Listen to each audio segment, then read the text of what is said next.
Richard Boom here. I'm not part of this madness.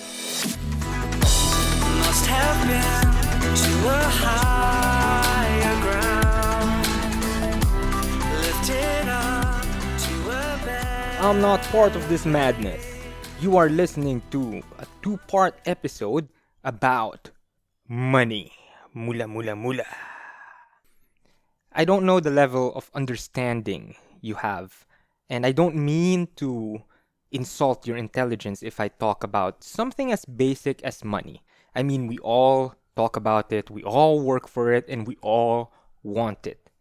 But I think it is proper that we talk of basics. What is money?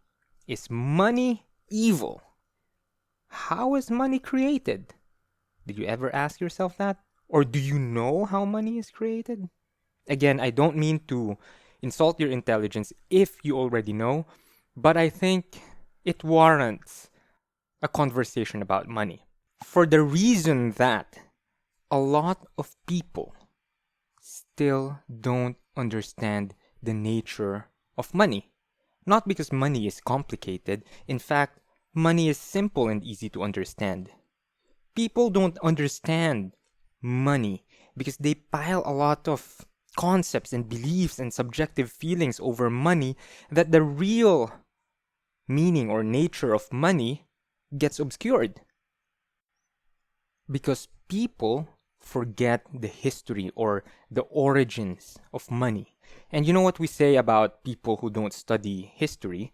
They don't only repeat history, but they don't have any idea of what the present is. So money is very simple. Money was invented to facilitate trade. And trade is simply the exchange of goods and or services for an equivalent goods and or services. Trade started because we Homo sapiens discovered that it is more beneficial to get what you want through trading than outright conflict. There are more risks involved in conflict than there is trading. If I want your meat, it is far more easier and more beneficial for me to trade spear tips, for example, for your meat than me waging outright war against you and your tribe. Because if I wage an outright war against you and your tribe, you could kill me, you could injure me, and you can annihilate my entire clan altogether. So it is easier to just offer you, hey, you want 20 spears for that pound of flesh?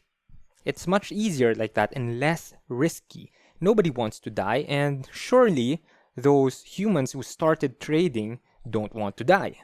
You may not trust me and my tribe, but you can trust the goods that I am offering in exchange for your goods.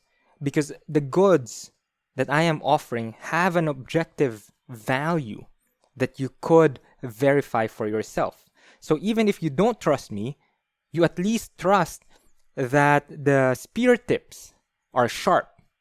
Because if it cuts you, it's sharp, of course. And even if I don't trust you, I could trust the objective value of the meat that you are offering. I could smell it, I could say, okay, it's fresh, then the deal or the trade is concluded. Once that trading relationship, I won't even call it trust, is established, the next question is, how do we make the trading process more efficient? If, say, I trade food and you trade tools, there are a lot of negotiations that we have to do. How do we determine the right amount of food to trade for, say, 20 spear tips? So people engaged in this activity needed a unit of account.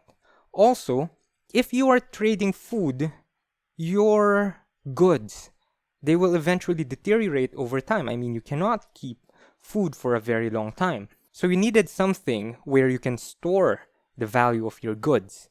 And I would argue that is money. Trading goods and services became easier this way. You don't have to have long negotiations, how many spears or how many pounds of flesh. You just have to come up with your money, and the value of goods compared to that money is already established.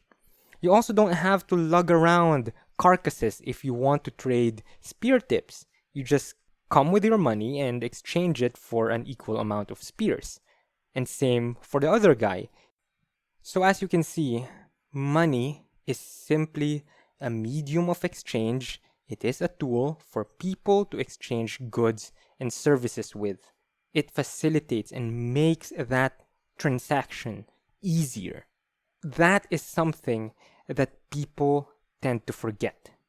It is just a medium of exchange.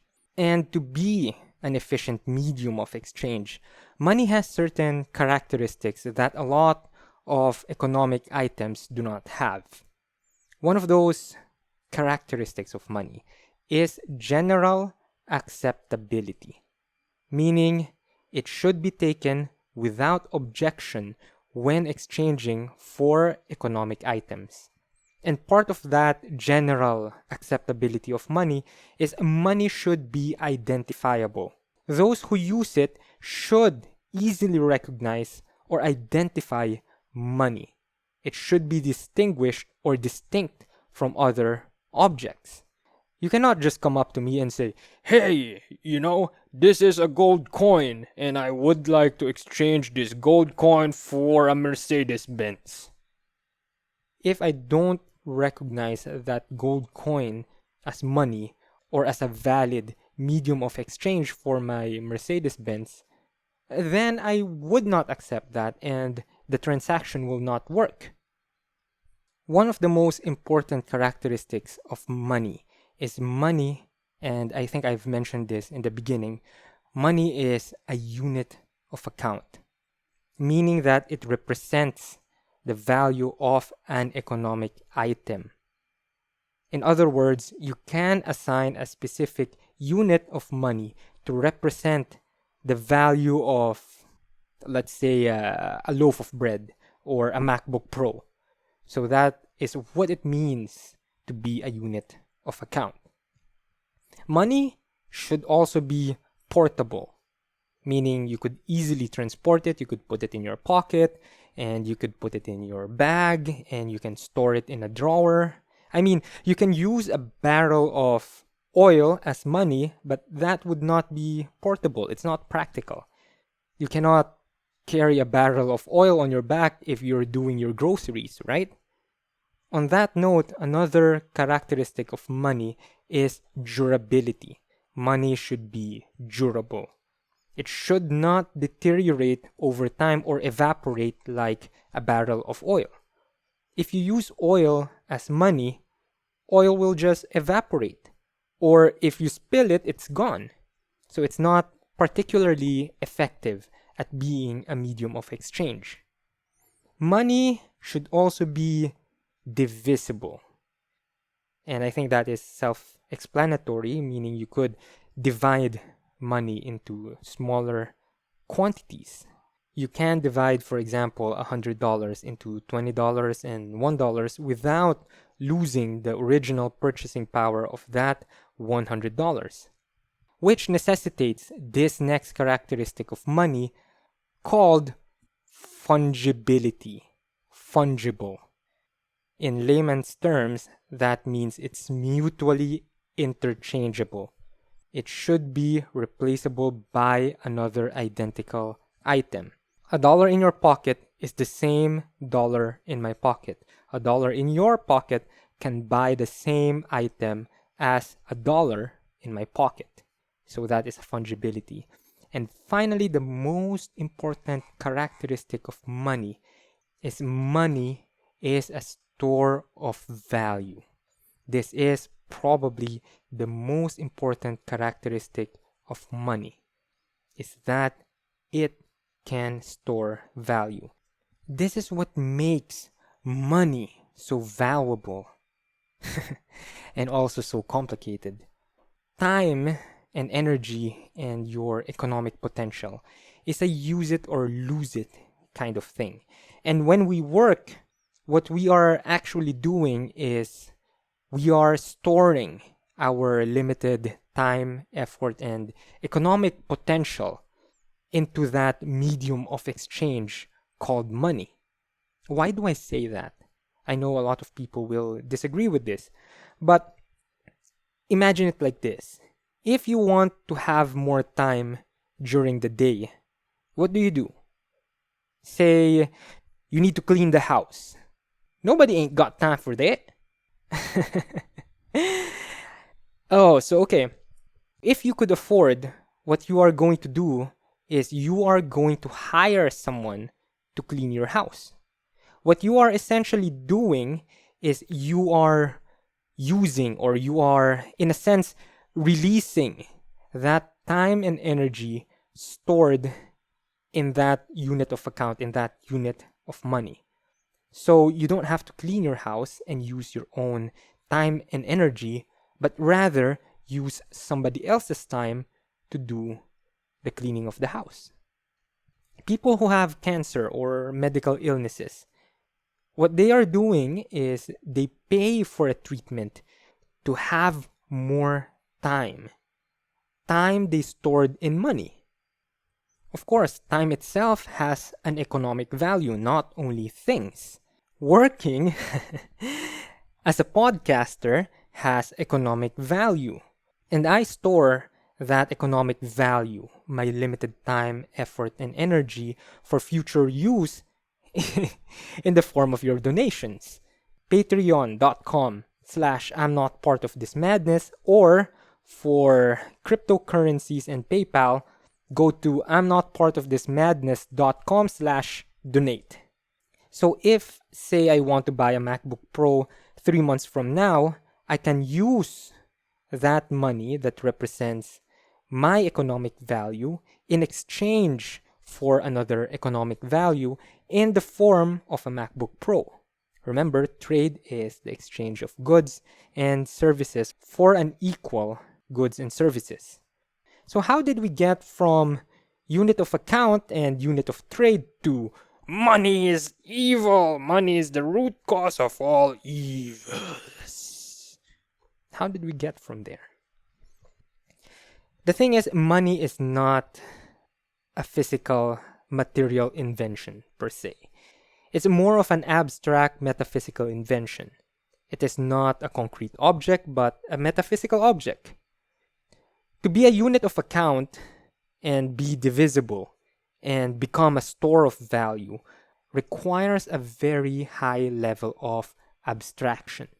For a piece of coin, a material object, to represent economic value, which is a highly abstract concept, requires you to connect a material object with an idea that only exists in the mind, then transact the idea, economic value for example, in the material world for physical goods and services that require time, effort, energy, and consumes resources.